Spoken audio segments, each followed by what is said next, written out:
Experiências de quase morte. Li 3 livros para os interessados foram Passeio da Alma, O que acontece quando morremos e Evidências da vida após a morte. Nesses livros sempre há relatos de encontros com familiares onde nenhum deles se mostra em nublação. Alguns conseguem até conversar com os parentes falecidos. Como você menciona que a maioria se encontra em nublação, seriam reais ou obra do amparador? Você já fez um estudo sobre isso? No livro Evidências da Vida Após a Morte, há um relato onde uma mulher tinha somente 36 horas de vida, devido ao seu estado, e o amparador deixou ela escolher entre viver ou morrer. Ela escolheu viver com isso. Os exames deram todos negativos. Achei a história incrível. É possível mesmo ter essa opção de escolha? Nos livros há descrições de quando a pessoa está fora do corpo, o amparador familiar impede que a pessoa se afaste mais do seu corpo físico.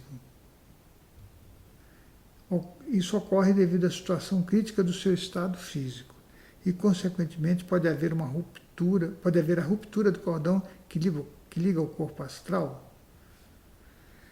Bom, vamos à primeira pergunta.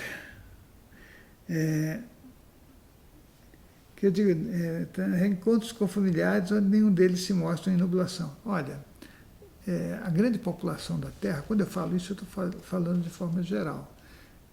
É só você verificar a grande população da Terra. Quando eu falo que estão em nublação, porque nós aqui no mundo físico já estamos em nublação. Nós estamos em nublação mesmo. É só dar uma leve passada de olhos por todas as pessoas que estão à nossa volta, que você vai ver que a gente se convenceu de que está bem, de que tem lucidez, e nós não estamos enxergando nem a nós, nem o outro. Então, quando você vai para o corpo espiritual, você vai ver alguma coisa? Claro, você pode até realizar um contato, claro que pode, mas o estado de lucidez, a clareza de pensamentos, ela não é real. Você pode se enganar facilmente. Nós temos uma condição ainda muito primitiva, é por isso que eu digo isso, né? Mas a gente pode fazer inúmeros relatos, aí você fala com o espírito e você fala, não, mas ele está falando, então ele está lúcido. Não, ele está falando, mas ele pode estar automatizado, ele pode estar repetindo as coisas que ele fazia na Terra, ele pode estar vendo mais ou menos, ele pode não estar vendo, ele pode estar vendo só o mundo físico, é um monte de variáveis. Por isso que, como eu venho fazendo muitas anotações, a gente chega a conclusões que a situação é para a gente trabalhar mesmo. Tá? Aí depois você fala aqui que a mulher escolheu viver, né, com problema.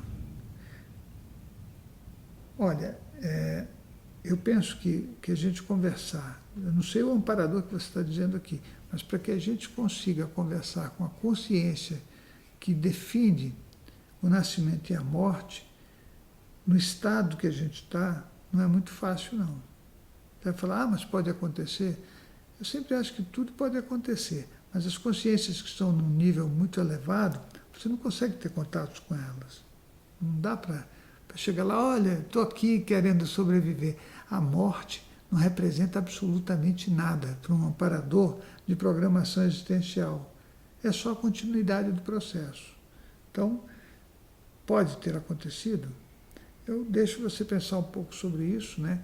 E a gente ir aprendendo juntos, na verdade. Pode ser que eu esteja errado também.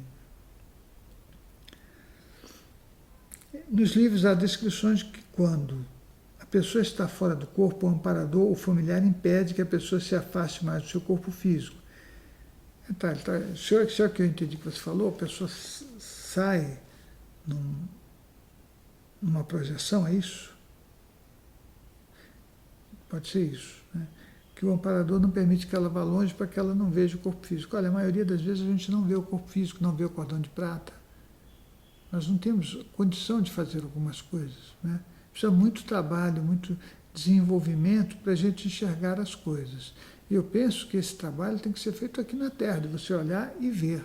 O nosso tempo interno, ele é muito, eu diria, muito ruim. Né? E as nossas cargas emocionais, juntas com o nosso tempo interno, porque os dois andam de mãos dadas, eles impedem que a gente pare num lugar e converse com uma pessoa. Existem centenas de cargas de medo que nos atrapalham. Eu estou falando isso, mas eu não estou dizendo que eu tenho a razão, não. Estou falando isso e vamos questionar juntos, certo? Imagina, com tudo que a gente tem de dificuldade, nós não conseguimos nem olhar para a nossa própria vida e assumi-la, né? Não é só por nossa conta, não. É por conta de todos que estão à nossa volta. Se você pensar que a gente não consegue sair de casa e deixar a porta aberta, você tem que trancar, tem que colocar alarme, você tem que fazer... Olha o nível de medo que nós vivemos, né? As pessoas, a palavra das pessoas não aparece. Ninguém fala, olha, vou fazer isso e cumpre. Vou chegar em tal horário e faz. A gente não faz isso, né? Ah, trazer só 15 minutos. Nós vamos dando descontos mentirosos para não cumprir aquilo que a gente deveria cumprir. A gente não consegue cumprir coisas simples, como é que a gente vai cumprir as coisas que são mais sérias? Que as coisas que têm a ver com o equilíbrio global de tudo, né? Você entra num restaurante ou num hotel, a pessoa pega alguma coisa, vou pegar um cinzeiro, vou pegar isso. A gente faz isso. Então, eu acho que respondi a tua pergunta, mais ou menos, né? Mas aí, se eu não conseguir, você pergunta de novo, a gente continua conversando, tá? Então, é isso aí. O nosso site é o www.centrodeestudos.org, o nosso blog foradocorpo.com, o Amigos do SEC aguarda você. E aí nós temos no SEC, no nosso site, na lojinha virtual, muitos CDs e livros para que você possa acrescentar mais conhecimento e a gente possa debater mais. Nos encontramos na próxima pergunta.